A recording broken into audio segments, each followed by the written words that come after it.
When we think about opera and a passion for clothes and jewelry, there's one person immediately coming to mind, Maria Callas. This video is about Maria, the movie with Angelina Jolie about the last days of the opera diva.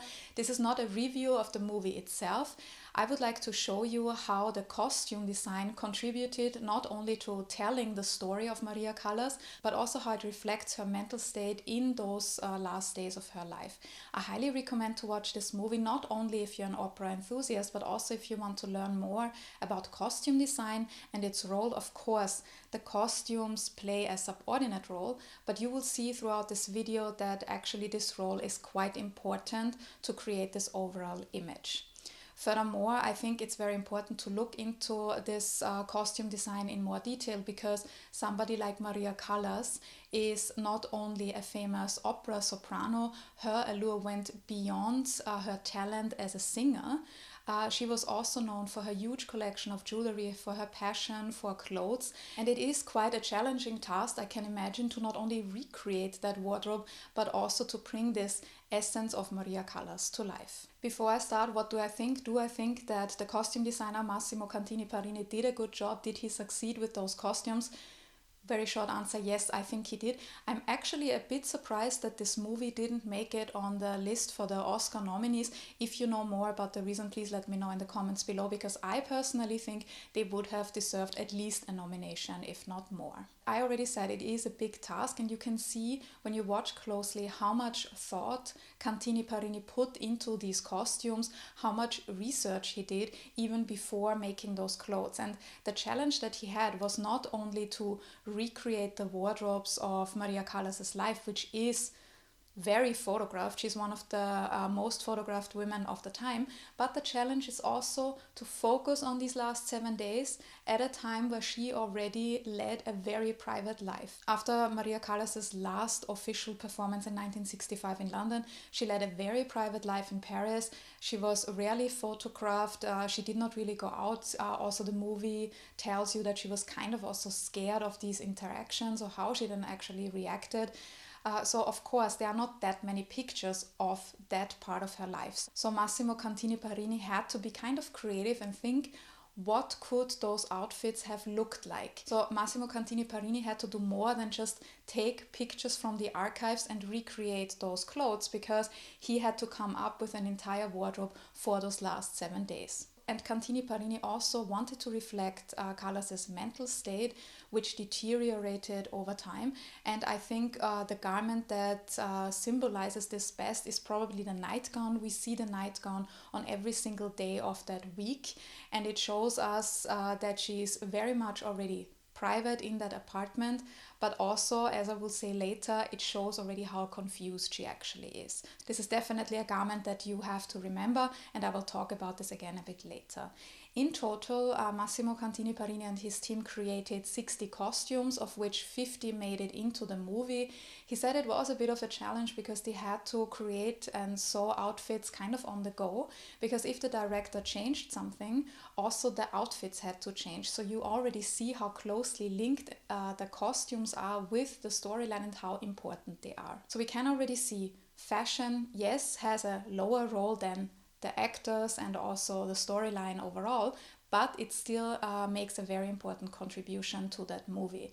In total, Cantini Parrini's team was made up of 20 people, and he also closely collaborated with workshops across Rome to make those garments for the movie. To create the costumes, Massimo Cantini Parrini worked closely with the director Pablo Larraín and also Angelina Jolie, and he also said in interviews that he flew to Los Angeles to discuss the costumes with Angelina Jolie. He brought sketches and swatches, and then together they worked on how they could bring that character to life. And as I said before, the challenge of this movie was not the lack of photographs. There are so many photographs and videos of Maria Callas, but not for this particular part in her life. As I said before, she led a very private life towards the end of her life. So Massimo Cantini Parrini, he had the paparazzi pictures from before, but then he also went into private archives. He used private pictures, maybe when she was at parties of friends or when she was out at dinner, and he really tried to understand her character and also her overall state of mind to understand how he could make the costumes. He was also inspired by the last picture that was taken by Maria Callas in 1977. And in general, he has a very interesting attitude towards fashion and costume design, because he says he clearly thinks it's more than just garments, and I agree with him. According to Cantini Parrini, garments or clothes go beyond the mere role of dressing us. They are a status symbol, but they are also a way of communication and self-expression. And he also said that garments are the first thing people see, and then they make up their mind, they create the first impression of another person. And I think this is particularly true if you create a movie, especially about somebody like this famous opera diva. And also Cantini Parrini with the clothes reflects the different personas of Maria Callas. Most people know the Maria Callas on stage, this public persona, very glamorous, beautiful fashion, beautiful jewelry, also this allure of her life with her love affair with Aristotle Onassis. But then he also shows us a different version of Maria Callas, the private Maria, who is often scared to go outside, who only feels safe in her apartment with her butler Ferruggio and her housekeeper Bruna. He shows a very intimate side of her, which is completely different to this public persona that most people associate with Maria Callas. And overall, Cantini Parrini said the challenge for him was more than just reproducing the garments, which would have been fairly easy. He wanted to create the essence of Maria Callas, as he said it in many interviews. So I think this was this overall challenge, that we have this very famous public persona who also led this very private life with these mental health issues that also come out in the movie. So I think that's why it was such a challenging task. And I decided to structure my video according to 3 major axes. So the first one is the last 7 days of her life. We can split this up. There are the outfits when she still goes out in Paris. She has this interview. I don't want to spoil the movie for you. She also tries to sing again. She meets some people. And then we also have the private Maria in her apartment. So this is axis number 1. The second axis is the outfits from her past, where we clearly can see also the overall fashion developments of the 40s, 50s, 60s and 70s, and also how Maria Callas made the clothes her own. So she was always on top of fashion, but it was always a signature Callas style. So this is the second axis, and the third one is her famous stage outfits. And just some brief housekeeping before I begin. This is a non-sponsored video. I'm just sharing my personal opinion and my research here. So let's start with this first topic, the last 7 days of her life. And I would like to start with the main garment of the movie, in my opinion. It might not be the one that you immediately notice when you see the pictures, but I will tell you why I think this particular garment is basically the main actor of the whole show. I'm talking about the knitted and crocheted robe that she wears at home over her white nightgown, and it is just a very, very beautiful garment. Immediately when you see it, first it gives you 1970s, so we see the overall fashion movement, but you can tell the workmanship. It's completely hand crocheted and hand knitted.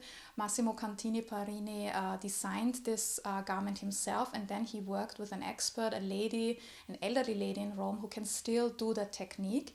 It has a very beautiful structure, and the structure was achieved by using 2 different types of yarn to create this 3D effect. And overall, it's a very soft garment. Angelina Jolie is wrapped in that garment. It has these long sleeves. It kind of has an A-shaped when you see it from the back, and it's a very flowing garment, and it gives this feeling that it wraps around Maria Callas. It makes her feel safe. It's soft, but at the same time it may be armor. It protects her at home from the outside world that she is scared of. So this is this very private Maria, but at the same time it shows this duality, because it's still the robe of an opera diva, of a public persona who always stood for glamour. Because let's be honest, this is nothing that normal people would wear at home every day. This is clearly something that also reflects that dimension of Maria Callas. And some people take it even further and say it is a reference of her Greek heritage, because when we look at the color of the ensemble, the robe and the nightgown, it's not white, it is kind of an off-white, it's an ivory tone, and it could be a reference to Hellenistic sculptures of goddesses, for example. So this can be an interpretation, and then we can take it even further and say Greek goddess and then goddess of the opera stage, so this could be also something that Massimo Cantini Parrini was playing with. And for me, this is one of the most beautiful garments that they created, not because it really stands out immediately when you see it, but the technique and the overall look. I really love knits and crochets, so I think it would be really nice if Massimo Cantini Parrini decided to maybe part with the pattern so people can recreate it, or that we can even buy it for those who can't crochet or knit themselves. This is just my personal idea, but I think it's a very, very beautiful garment. And during those last 7 days, if Maria Callas steps out of her apartment, she wears black. Massimo Cantini Parrini opted for this dark color scheme for a reason. He hints at what's going to happen very soon. There will be a funeral, and black is also challenging on screen because it can easily look flat. So he worked with different use of black and also with different textures. So we see fur, we see woolen coats, we see leather, we see different tops from different materials. So this is something to break up basically the color black. I found those outfits very glamorous. They were very much 1970s, still very much Maria Callas. These tailored pants with the high-heeled boots, the way she carries herself is still very glamorous. And if you pay close attention, not everything is black. So sometimes we have a pop of color with an Hermes silk scarf, or we have a Gucci bag, the bamboo bag in green. Then also there is a lot of red detail actually, and this is something that I found very interesting. I said this in other videos about Christian Louboutin, for example, or also Coco Chanel. Very often women prefer to only wear black, but even if they only wear black and they don't like colors, there's usually this pop of color, but only one color, and this is red, the red fingernails, the red lipstick, and very often they then say, well, red is the perfect complement to black, or it's not really a color. So we see that again, it's this black color scheme then broken up with a touch of red. I think the most obvious example of this is when she wears this red Hermes scarf on the day before she passes away. And also when we look at certain details, like some blouses then have red details. So this is definitely something that Massimo Cantini Parrini was also working with. One thing I noticed is the sheer amount of accessories. For example, the gloves. There are so many different ones, and they could have taken a step back and just said like, yeah, she wore her favorite gloves on the last 7 days of her life. But probably not Maria Callas. She always wanted to look sophisticated, and for her this also probably meant that she wouldn't have used the same gloves like the day before. Then we also see a lot of different types of hats. Maria Callas was very famous for her passion for hats, so we see that in those last days of her life when she walks around, but also throughout the flashbacks. So this is also a very nice detail. And one detail that I would like to point out, because it may be overlooked, but I think it shows how much thought and effort Cantini Parrini put into the costume. So we have the scene where it's raining, and Maria Callas carries this very interesting umbrella, a very interesting shape. She looks very different than anybody else because everybody else carries a normal umbrella, but not Maria Callas. But this is not everything. It already links to the next scene. In the next scene, she has a flashback to one of her most famous roles in Madame Butterfly, where you then have these very famous Japanese umbrellas. So we can already see how these scenes are connected, and also how her mental state with the flashbacks that she has is connected through the clothes and accessories. A lot of the garments were made by Cantini Parrini himself, and he also used vintage garments which were then adapted to Angelina Jolie. And also for the accessories, he sourced a lot of vintage accessories, and he said that he went to London for this because he could not find the right items in Italy. And a very nice story is also linked to the Hermes scarves, which I have already mentioned. They actually belong to Cantini Parrini's grandmother, and he went to see Angelina Jolie, and he had quite a big range of other silk scarves with him, but he also showed her the ones by her grandmother, and then she actually said she would like to wear those. So I think this is also quite a nice detail in the movie. And I already said Cantini Parrini made a lot of the garments. He reimagined the wardrobe of Maria Callas, and you also see that when she's in her dressing room. There are a lot of these clothes. They are just on basically these stands hanging freely, and you can admire them. She also takes them off, or she puts things into them, and then among them you also have these sculptures, the busts. So it's this very interesting feel when you watch this movie. It's very eccentric, we can say, and Cantini Parrini said also for this setting, for this shooting location, he came up with clothes where he imagined that Maria Callas would have worn them. I already mentioned the number of fur coats that you're going to see in the movie, and Maria Callas was famous for her passion for furs. She had a very big collection. When I first saw it, I was like, where did they source those coats? I hope they didn't make them from scratch. Actually, Cantini Parrini worked with Peter, and they only sourced vintage coats, also from Cantini Parrini's own collection. So I really like that. I think this is a very good statement that they made with this movie. So overall, we have this black color scheme, which is broken up with these color accents, mainly in red. And it kind of feels as if this was some hope, or also the flashbacks to her past life, to this famous public persona. And where you probably see it most is in one outfit where she tries to sing on stage again with a pianist. And she wears this kind of dress or tunic with these puff sleeves. It is black, but it has a red or crimson floral pattern. She pairs it with a black vest and also tailored pants and the high-heeled boots. It looks very much 1970s. We could say it looks very bohemian. And again, this tunic or dress goes beyond a simple garment, because it also stands for her collaboration and friendship with Yves Saint Laurent. Maria Callas wore a lot of Yves Saint Laurent in the 1970s, so we see that also here. We could say maybe this is an Yves Saint Laurent peasant blouse. And another thing that this tunic stands for is the famous ballet russe. I mentioned them already in quite a few other videos about Jim Thompson, for example, but also Coco Chanel and Karl Lagerfeld, or also Yves Saint Laurent. A lot of designers throughout the years have been inspired by Diaghilev's famous ballet, because these costumes were very often inspired by other countries or cultures. And this is the same feel that we get here when we look at that particular garment. It could be Indian, Pakistani, Persian, Turkish, or from many other countries. It is definitely not something that we can pin to only one country, and it lets us dream. So maybe it also stands for the dreams that Maria Callas once had, or also her international career that she once had. I already mentioned the importance of the nightgown before. We see this nightgown on every single day of this last week of her life. She even passes away wearing that nightgown. And on the night before the day she passes away, she suddenly goes over to her butler and her housekeeper and says, "Put on some very nice clothes, we are going to go out." And she wears this nightgown, and then she just throws over a very eccentric brocade coat with fur trims. It's very beautiful, but just this combination of nightgown and one of her most beautiful coats, we can already see this reflects her mental state. She probably did not know what she was doing anymore. It's also not clear if they really ended up going out, or if they only stayed in the staircase of the apartment building. So this is not entirely clear.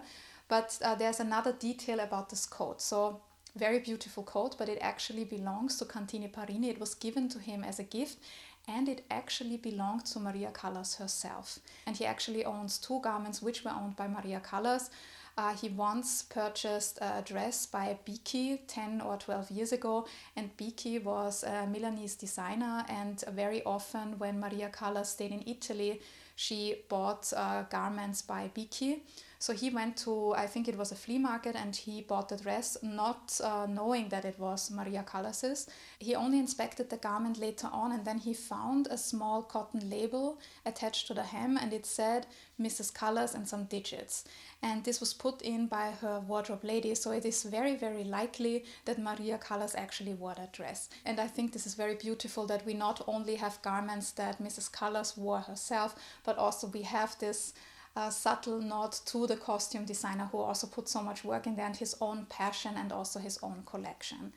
When we look at this last week, we see this darker color scheme during the flashbacks from the 40s, 50s, 60s and 70s. Even though it's black and white footage that they made, we can tell that the clothes were way more colorful. It shows how happy she was during that life, or what she also experienced. You can also see that these clothes were colorful because there was additional behind the scenes footage that you could see online and also the pictures.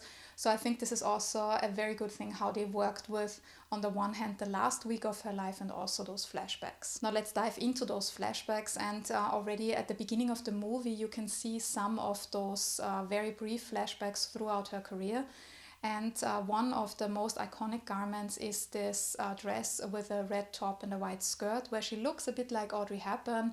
It was also used for an album cover, so this is probably one of the outfits that you immediately notice when you watch the movie. I think the most memorable outfit, probably also because of the scene and what happens, is the dress when she met Aristotle Onassis.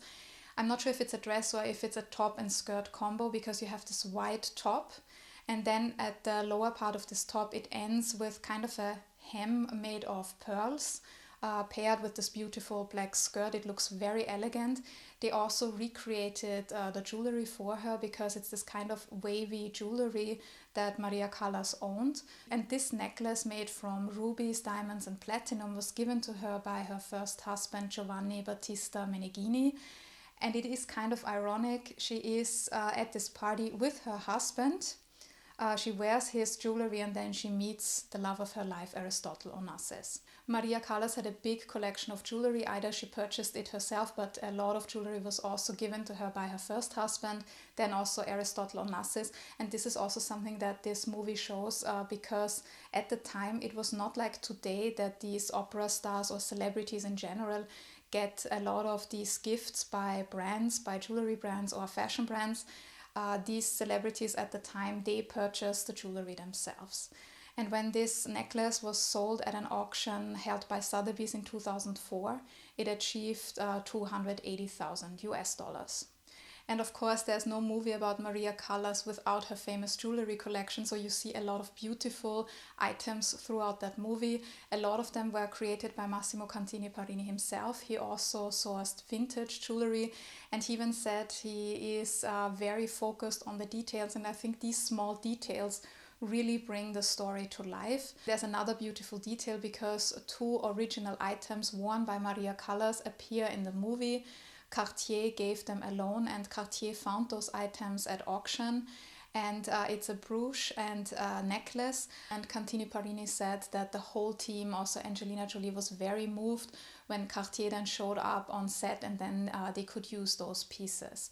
So this brooch is part of her very glamorous outfit when she meets JFK for lunch. She wears this signature hat in black and also this fur collar, and on that fur collar she wears this brooch made of rubies and diamonds. With the necklace, I'm not sure if I can pin it down because there was not much information out there. I could not find a picture of that particular necklace. I assume it may be the necklace that Maria Callas wears in the movie with the ball gown when she dances with Aristotle Onassis. If you happen to know if this is correct, or if you know which necklace it was, please let me know in the comments below. And there were quite a few other fashion highlights. I actually really like that outfit that she wears when she meets JFK, because we could say it's power dressing. She looks so glamorous and very confident, and then also the way she walks out wearing that outfit. It is, I think, the perfect match for the setting, and also the dress that she wore the night before is very pretty, very much reflecting the times, but still being very much colors. This dress has a floral pattern. It's the signature cut from the times, but it is very different from that outfit that she wears the next day when she meets JFK, because this is definitely not power dressing. She looks much more vulnerable, much softer, and I think this is also what they wanted to show in that scene, because Maria Callas attended an event with Aristotle Onassis and he was already chasing after Jackie Kennedy. So I think this was not a coincidence that they picked this very feminine, very soft dress for that occasion. And there's one outfit in the storyline which is a bit of a mystery for me. It is actually during the last 7 days. She meets her sister from Athens in a cafe in Paris, but she's not wearing black. She wears a beige suit. I think it's a blazer and skirt combo, or it may be a dress, and it has these big gold buttons. She also pairs the same jewelry with it or similar jewelry with it. So that's why I think it's actually either a flashback or she is hallucinating. We don't know, but I think this also very much reflects Maria Callas' style. And this scene I find important because It is still in these cream tones. She also has another big fur coat. It's one of the fur coats that is not in black. She also carries a red bag with it. And then what is interesting is also what her sister wears, because in general, I think not only the costumes for Angelina Jolie were done really well, it's also the details of all the other people that you see throughout that movie. And her sister wears, I think it's a dress in this brown tone, dark brown tone with silver stripes, and it is actually a reflection of the times, because in the 60s and 70s the synthetic materials came up, and this is clearly a piece of clothing from the time, and that's why I find it so difficult to say, is it a flashback? Rather, probably it's a hallucination, because it can't be part of those 7 days. And another outfit I noticed, I almost overlooked it, is on the night before she passes away. She sits down with Ferruccio and Bruna, and she smiles and is very positive. She even talks about her own death, and she wears this top that could be gold brocade with black details. So again, I'm not so sure where to place this. Is this a hallucination? Does it really happen? Because it's actually not the black color scheme. It's also not her nightgown. But it may be the last appearance of Maria Callas, because this is also the last time when they see her. And it is kind of a mix. It could be a glamorous dressing gown for a former opera star, but it could also be a stage outfit or something that she may have worn on a night out. So again, this is one of the outfits in that last 7 days where I would say maybe it's rather hallucination, or it's already saying goodbye. The curtain will drop soon and she makes her last appearance. Let's move to the third part, her famous stage outfits. Massimo Cantini Parrini said his favorite one was actually the one for Tosca, which you can only see briefly in the beginning of the movie. I have to say I struggled a bit determining which outfit that was, because you see those outfits only very briefly. I have an assumption it might be the one with the big cape, but there's also a picture of Angelina Jolie in this red dress, which looks very much like the stage outfit by Maria Callas, so this could be the one. But again, if you know if I'm correct, or if you have the correct one or find it, please let me know in the comments below. Another dress which Cantini Parrini frequently mentions in interviews is the dress for her performance of Medea. And the challenge for him was that he could not directly reference the original, because this one is kept at the Museum of the Teatro della Scala. And the dress itself looks quite simple, the cut is quite simple, but it is fully hand painted. And it actually took them 8 iterations until Cantini Parrini was satisfied. And after the movie was finished, Pablo Larraín actually wanted to buy the dress, but the tailors refused and said this is going to stay in our archives. So you can already see everybody very much identified with this dress and very much liked it. And the last stage outfit that I would like to point out is this blue dress, which looks quite straightforward. It is a replica of her performance of Anna Bolena and Boylin in 1957. And it looks fairly simple, but actually the challenge was, according to the costume designer, to find the right hue of blue. And what I also liked is, again, the details, because even the jewelry looks very, very much like the original. And we have also reached the end of my video. I hope you enjoyed it as much as I did, because I really enjoyed learning about the costume design, the ideas of the costume designer, how he wanted to bring the essence of Maria Callas to life, and also how the garments contributed to the storyline, and also how they reflected the mental state of the late opera diva. If you learned something and if you enjoyed this video, please don't forget to subscribe to my channel if you haven't done so already. And please also don't forget the tiny little like button that you can also press. It's also very important feedback for me. And if you enjoy reading, I have a lot of written content about fashion on my website, thepinklookbook.com, and you can also check out my fashion label Pelagona. And I have mentioned the Hermes scarves in this particular movie. If you want to learn more about Hermes and also their collaboration with artists for their silk scarves, I have another video for you which you may find interesting. Thank you very much for watching this video, and see you in the next one.